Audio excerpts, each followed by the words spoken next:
আমাদের মধ্যে রয়েছেন প্রখ্যাত স্বনামধন্য সন্ন্যাসী সঞ্জয় শাস্ত্রীজি মহারাজ।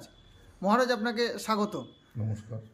আচ্ছা মহারাজ, আমরা যেটা জানতে পারলাম মিডিয়ার মাধ্যমে এবং যে আমাদের প্রদীপ্তানন্দ স্বামীজি অর্থাৎ কার্তিক মহারাজ আহ, পদ্মভূষণ পুরস্কারে ভূষিত হয়েছেন, তাকে সম্মান জানিয়েছে কেন্দ্র থেকে। তো এই বিষয়ে আপনার কি প্রতিক্রিয়া, আপনি কি বলছেন এটা নিয়ে? আমরা দেখলাম কালকে নবগ্রামে দুজনে একই মঞ্চে ছিলেন এবং একসঙ্গে আমরা দেখলাম, এই বিষয়ে আপনি কি বলবেন?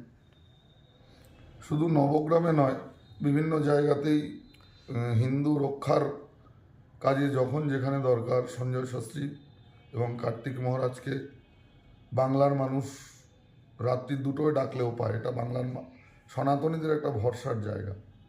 যাই হোক, সেদিকটায় আমি যাব না। পরম পূজ্যপাদ স্বামী প্রদীপ্তানন্দজি ওরফে আমাদের সবার প্রিয় কার্তিক মহারাজ, প্রিয়ই বলুন আর অপ্রিয়ই বলুন, তিনি সবার কার্তিক মহারাজ।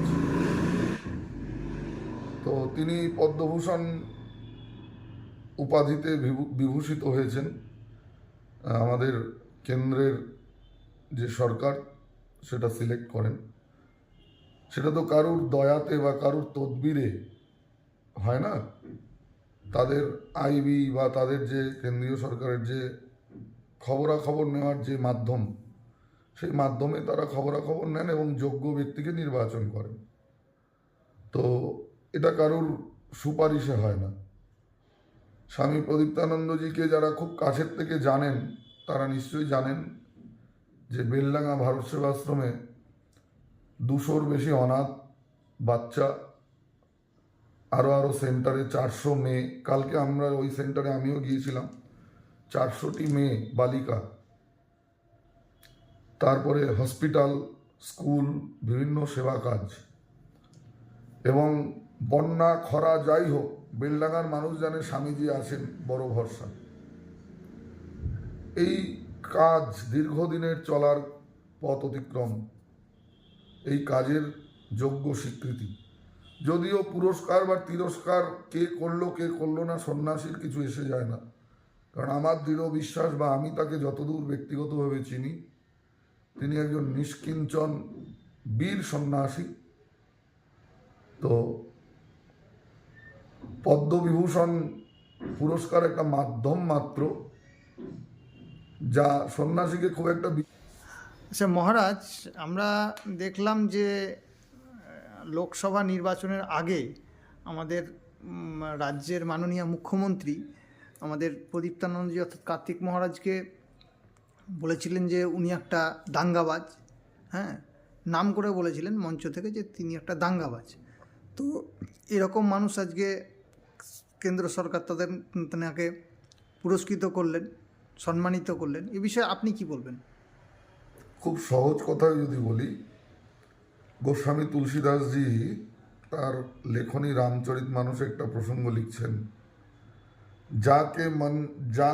যাকো মন মে ভাবনা জৈসি প্রভু মূরতিন দেখি তৈসি।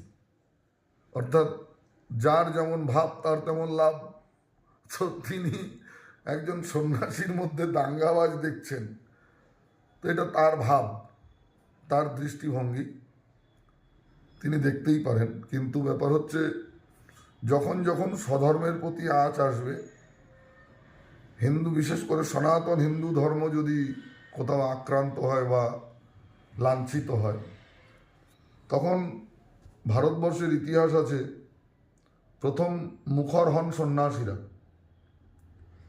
তো কার্তিক মহারাজজি তার যথাচিত সন্ন্যাস ধর্মই পালন করেছেন। যদি কেউ আমার জননী স্বরূপা সনাতন ধর্মকে অপমান করে, অবমাননা করে, তাকে যোগ্য জবাব দেওয়ার জন্য যেখানে যা করার দরকার তিনি করেছেন। তাতে যদি কারুর দাঙ্গাবাজ মনে হয়, বেশ, তাই মেনে নিলাম। কিন্তু এইরকম দাঙ্গাবাজ যেন বাংলার ঘরে ঘরে জন্মায়।